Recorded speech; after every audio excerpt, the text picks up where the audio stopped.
Okay guys, paminawa ang misis ni Sir sayang mama. Grabe kay mission na pati kami makahilak ni saya mensahe para sa mama.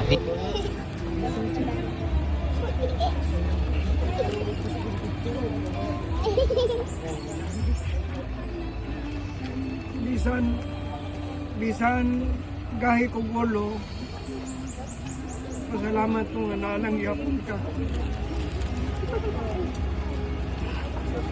Kahilak po may kapela niyo eh. Kabalo ka sa ako to ang sitwasyon. Kano sa kunin mong gibiyaan, kami akong gusto ni kano sa gibiyaan. Kano kabalo ka, kano sa amin, kano sa tanag-ipon, kano sa tanag-uman. Mo nagpasaylo ako, kung layo kayo ako ang gugma sa imuha. Pero deep in my heart, ako muna-una, kung akong kasing-kasing na sa imuha.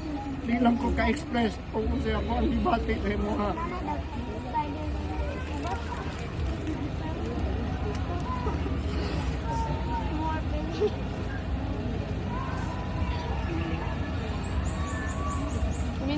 Karoon na yung ko nagpagawas kung siya akong ibati sa imuha ma. 50 katuig, wag ko nagting-ting sa imuha. Di ko mo istorya sa imuha kung isa. Maglalis mangganit ta, mag-ahoy mangganit ta, pero mag-uli na gyapon ta. Pero ang unsay tumong nimo sa imong kinabuhi, ug unsay tumong ko nimo sa imong pamilya, wa ta magkapatkuan, wa gyud ta maglayo, pareha gyud ta. Dara tas batasan naglayo. Kay ang imong prinsipyo na ko lahi. Pero sa kinasing-kasing, pareha ta.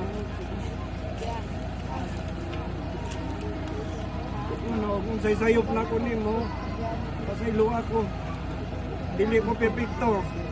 Pero wala na ako nga gina-istorya sa imuha tungod kay kabalo ko kumadya sa imuha, sa imuhang sitwasyon. So, salamat kayo, ani. First time na ko na ipa-surprise yung ko nimo. Nawagin ko kabalo. Salamat yung kayo, ani. Sulod sa 50 katuig, karon pa ko nimo gi-surprise nga gipahilak nimo. Sa una wa gyud koy hilak-hilak. Bisag mag-away ta, maglalis na di ko muhilak nimo. Masuko ko nimo di ko muhilak nimo. Pero karon imuha gyud kung ingon ani. 50 years karon ako nakaistorya nimo. Sa ilo gyud ko. Ito nagbalik mo dito na kamo.